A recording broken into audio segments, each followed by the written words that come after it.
Bon, je vais essayer de faire un Kama Sutra de doigts.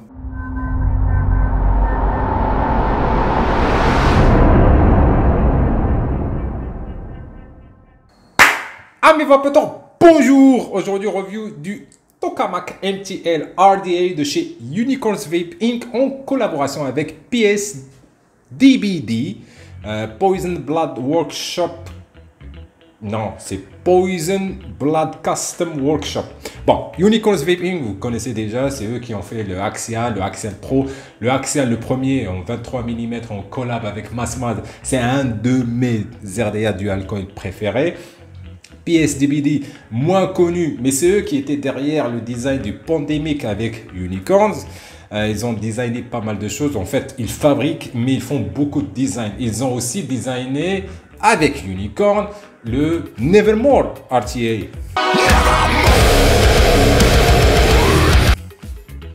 Et là, c'est le Tokamak. Un nom qui est très... Ça sonne rigolo. Pour moi, c'est bon, c'est ma nouvelle insulte. C'est pas une insulte, mais pour moi, c'est une insulte. Voilà, Tokamak, ta mère va t'asseoir. Alors, qu'est-ce que ça veut dire Tokamak? Je pense que c'est là les Russes qui l'ont nommé. Parce que Tokamak, c'est du russe. Et ça désigne un appareil conçu pour contenir un plasma très chaud grâce à des champs magnétiques dans le but de réaliser la fusion nucléaire contrôlée. Le même type de réaction qui se produit dans le soleil. Ok, peut-être parce que c'est Tato, il a une toute petite chambre d'atomisation, c'est pour ça qu'ils vont dire que c'est Tokamak.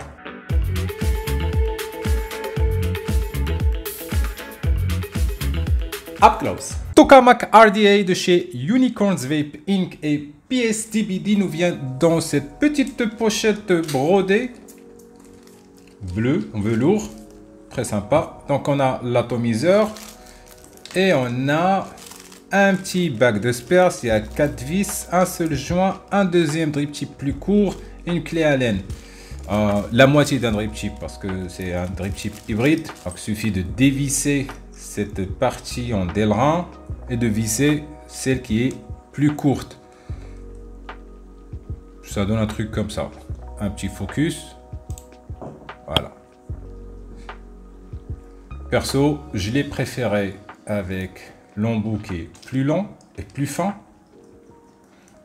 Mensuration, c'est 24 mm de diamètre, 18 mm de hauteur sans compter le drip chip ni le 510.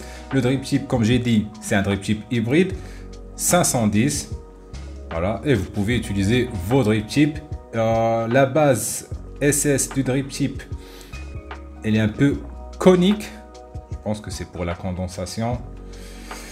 Parce que voilà, on peut se retrouver avec un peu de condensation ici, mais moi j'ai pas eu ce problème, j'ai pas eu de condensation, donc peut-être ce cône fait quelque chose.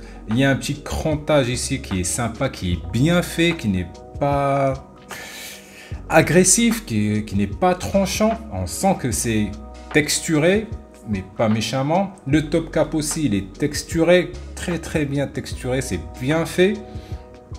Petite inscription là, Tokamak, mais vu que l'éclairage c'est pas ouf, donc on n'arrive pas à le voir. Voilà, Tokamak, c'est pas, on dirait pas que c'est gravé au laser, on dirait que c'est pressé dedans, stamped. L'airflow, on a 4 positions d'airflow, 0,9, 1 mm, 1,2, et là où il y a 4 trous, 4 indentations, c'est le 1,5. Donc 0,9, 1, 1,2, 1,5. En bas, Tokamak, logo de Unicorn, logo de PSDBD. Oui, il n'y a pas le 510, on revient après. Pour choisir l'airflow, on dévisse le top cap. Pas besoin de l'enlever en entier. Là où il y a le petit trou, ben, on surélève le correspondre avec l'airflow qu'on cherche. Et il se fixe. Un réglage d'airflow très efficace, facile. Il n'y a que 4 airflow, mais franchement, c'est un dripper MTL. Au-dessus de 1,5, ne parle pas de MTL, s'il te plaît. Si tu es un 1,8, poteau, tu vas pas en RDL. Mais bon, chacun il suce comme bon lui semble. On passe au deck. Il est complètement démonté et voilà le reste. Donc, je vais te parler du plot positif. Il y a un petit trou là. Comme tu vois là, c'est un top airflow mais en même temps un bottom airflow. Donc top, bottom. Là où ouais, pour bien le montrer, je vais monter le deck. Et oui, il faut de temps en temps le démonter parce que ce pin, on dirait pas qu'il est... Il est un peu plaqué or, mais légèrement. C'est du cuivre et ça oxyde. En quelques jours d'utilisation, je l'ai démonté et j'ai vu qu'il y avait un peu d'oxydation, donc je l'ai nettoyé. Isolateur en pic avec le trou pour l'airflow. Voilà. J'ai marqué un peu le plastique, le pic, c'est pas grave. Je mets mon plot positif.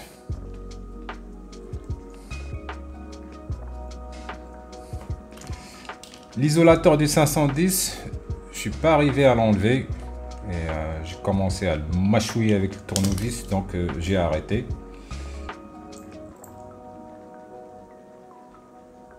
Je vais visser mon 510. Je continue avec un gros tournevis. Là. Il faut bien serrer parce que si tu serres pas assez, ça fuite un peu sur le 510. Comme tu vois là, je pense que tu vois un peu de cuivre sous un petit plaquage qui est très fin. Comment fonctionne l'airflow? C'est un top airflow tout simplement. Donc tu choisis un des trous sur le baril. Ce trou, il va alimenter cette double paroi par l'air. Parce que là, c'est la chambre d'atomisation légèrement conique sur le côté, mais plate là. Voilà, je pose ça ici. Ouais, je vais le visser, allez. Donc là, tu vois, c'est la chambre d'atomisation. Et cet espace, c'est la double paroi. Qu'on connaît très bien sur les RTA Top Airflow. Donc l'air, il va voyager par l'un des trous que tu as choisi. Il va circuler là et descendre par les petits trous, par les entailles qu'ils ont fait sur le pas de vis pour communiquer avec ce petit trou là.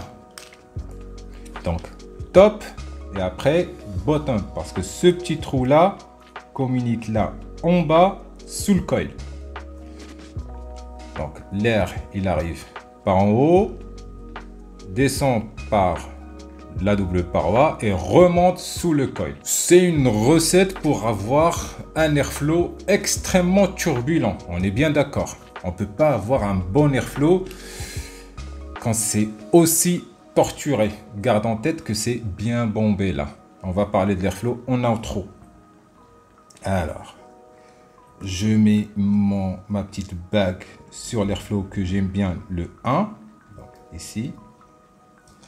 Je ferme le tout avec le top cap.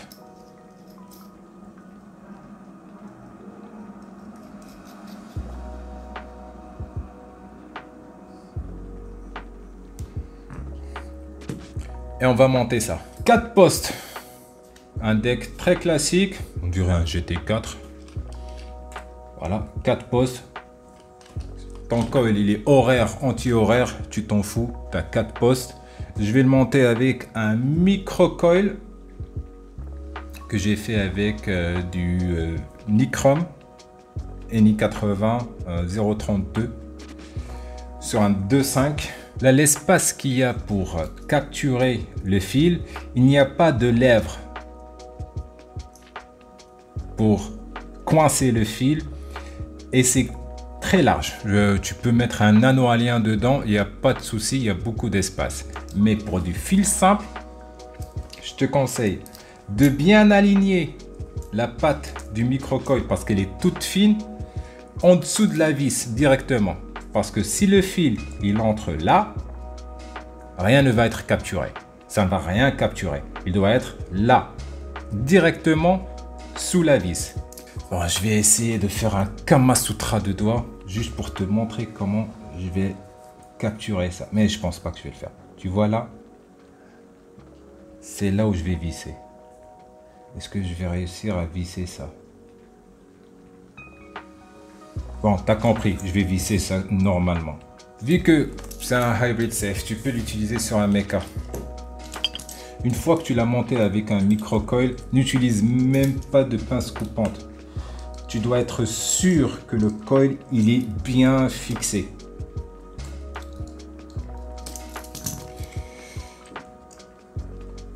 Ben, pour savoir que si c'est bien fixé ou pas, tug and twist. Voilà. J'arrive à sélectionner le fil sans que le coil ne bouge. Voilà. Donc là, je sais que mon coil il est bien sécurisé.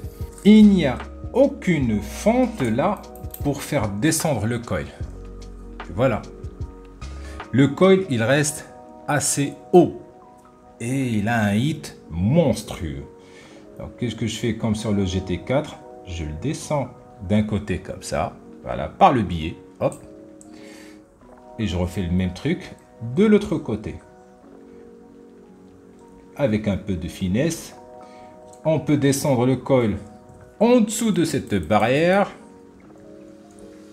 beaucoup plus en bas, voilà. Parce que sinon, j'ai eu moins de saveur et trop de hits quand j'ai laissé le coil en haut. Voilà.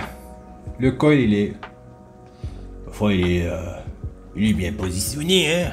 On passe au cotonnage. Avant de passer au cotonnage, là, t'as vu, j'ai mis mon petit coil. Tout à l'heure, je t'ai montré la petite coupole où l'air il circule. Bon, on ne doit pas dripper dedans parce que sinon on va bloquer l'airflow. Il n'y a que ce petit espace et celui-là pour le liquide. Et c'est un 24 mm et il y a beaucoup d'espace qui n'est pas utilisé. Par exemple, il y a au moins 2 mm juste pour une lèvre. J'ai des 22 mm avec des puits beaucoup plus larges. Celui-là, il n'a pas assez de capacité. Il est trop petit en capacité alors qu'il est en 24 mm.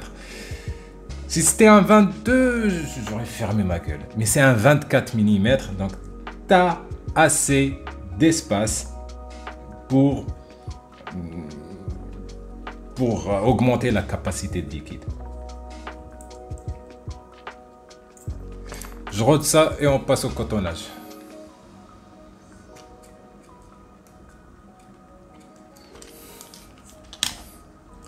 Sur plein de drippers, tu vas enlever le drip tip et dripper au centre direct. Sur celui-là, non. Tu dois enlever le top cap et peindre ton coton. Là, je vais mettre un green oriental. C'est ce que je vais reviewer juste après cette vidéo. Un oriental de chez Blendfield.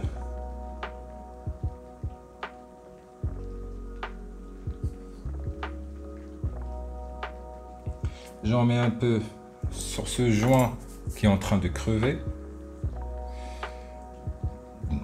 Le joint, il se fait bouffer par le top cap. Il n'y en a qu'un seul. Et même si je lubrifie, il se fait bouffer. J'ai deux indentations là et deux encoches. C'est pratique. Hop, tac. Alors, c'est du 24 mm, ça ne va pas sur pas mal de modes. Mais j'ai un petit mode, il est où? Voilà. C'est du polish. Le grade du SS, ah oui, je dois reculer un peu. Le grade du SS n'est pas mentionné, nulle part.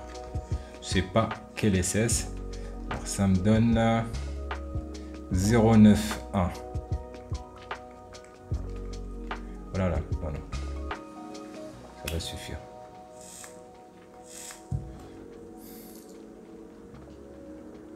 Comme ça qu'on drip sur ce dripper, On imbibe juste les petites mèches, les deux mèches de coton et jamais de liquide au centre.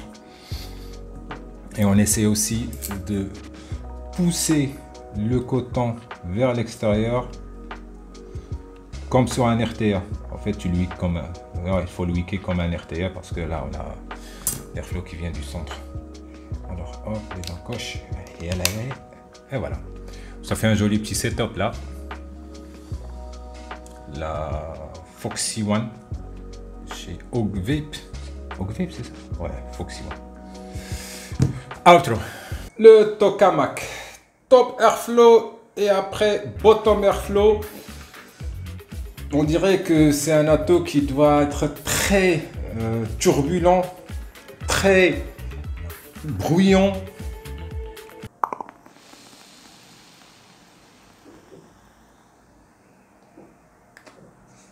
Pas du tout. C'est vrai que le airflow il n'est pas direct, ils ne sont pas directs, il est un peu voyagé, mais il n'est pas turbulent et il n'est pas bruyant du tout. Je drip un peu.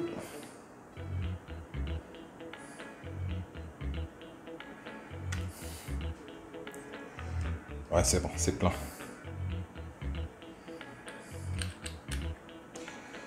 Les points positifs. Excellente qualité de fabrication et de finition. Il est bien fait. Franchement, il est bien foutu. Le design, il est pas moche du tout. Il est tout mignon avec son petit drip tip là. Franchement, il est mignon.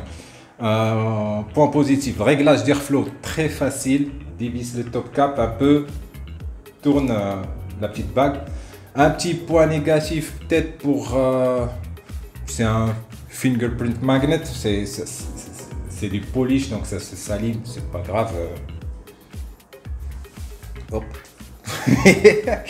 Donc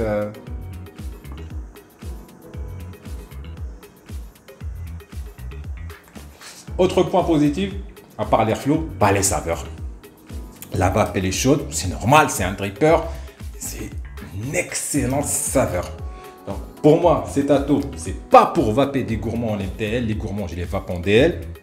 C'est uniquement pour le MTL. Fil simple, 2,5, je suis à 14 watts.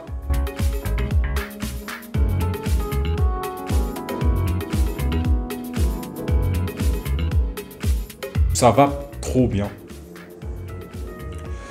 Là, je me suis fait une petite tisane de chez Yogi. Une choco. Elle est tellement gourmande quand je la consomme, je culpabilise un peu. Je me dis, ce truc, il est tellement bon que c'est obligé qu'il va te faire grossir. Mais non, c'est une tisane.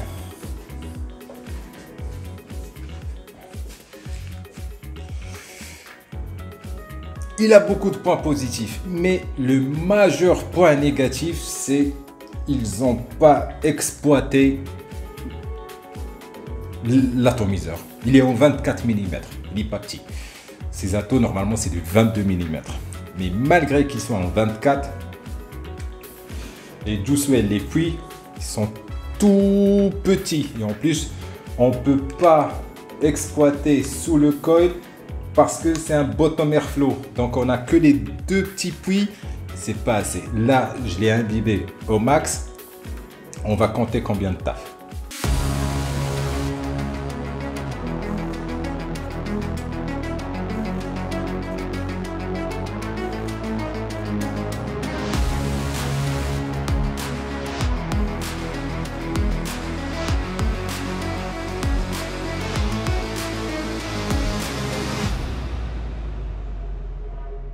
Si taf.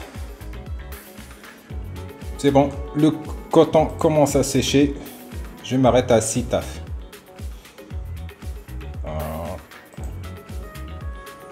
Ça commence à sécher. On arrête. Oui. C'est pas une grosse capacité, mais ça va, c'est 6 taf. 6 puffs, ça va. Mais ils auraient pu faire des puits un peu plus larges. Vu que c'est un 24, fais-moi profiter du deck qui soit un peu plus gros. Là, vraiment, franchement, le deck est tout petit. Autre point négatif, il n'est pas très simple à monter avec du fil simple. Parce qu'il faut aligner le fil sous la vis directement. Sinon, si elle part à l'intérieur, elle ne sera pas captée. S'il est un peu trop à l'extérieur, elle sera éjectée. En vidéo, j'ai un peu galéré, mais normalement, je galère pas trop. Quand je le fais sans caméra, je le fais assez facilement.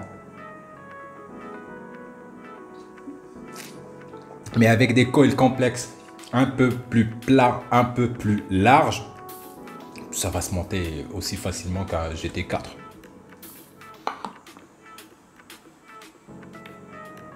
Donc le deck, point positif et négatif, les plots, je veux dire. Facile à monter, mais un peu chiant avec le fil simple. Mais on y arrive, on y arrive. Dans tous les cas, on y arrive.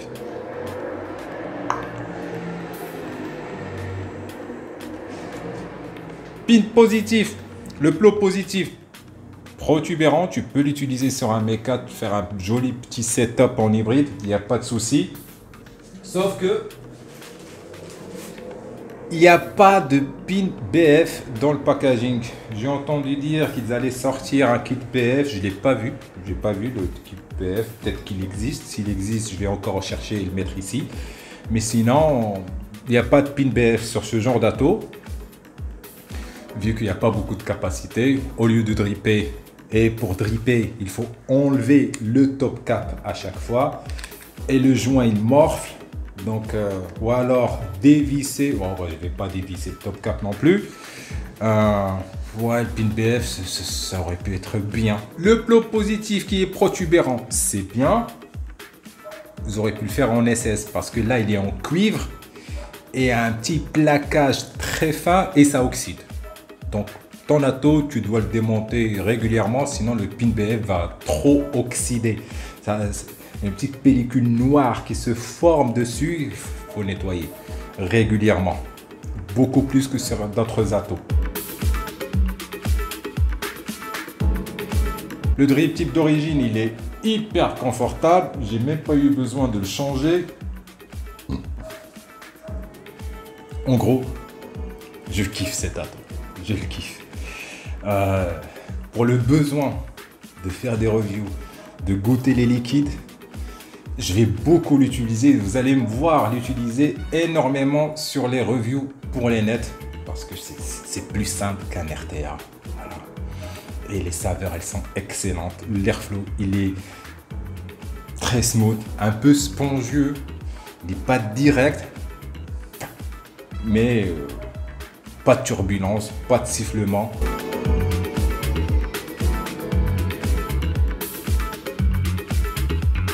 Un atto qui est sorti en 2020, personne n'en parle, qui est juste excellent.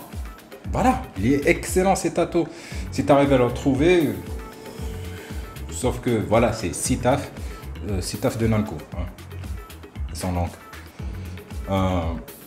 Fais-toi plaisir, il est excellent cet atto. Et sur ce, vive la vapeur, ciao.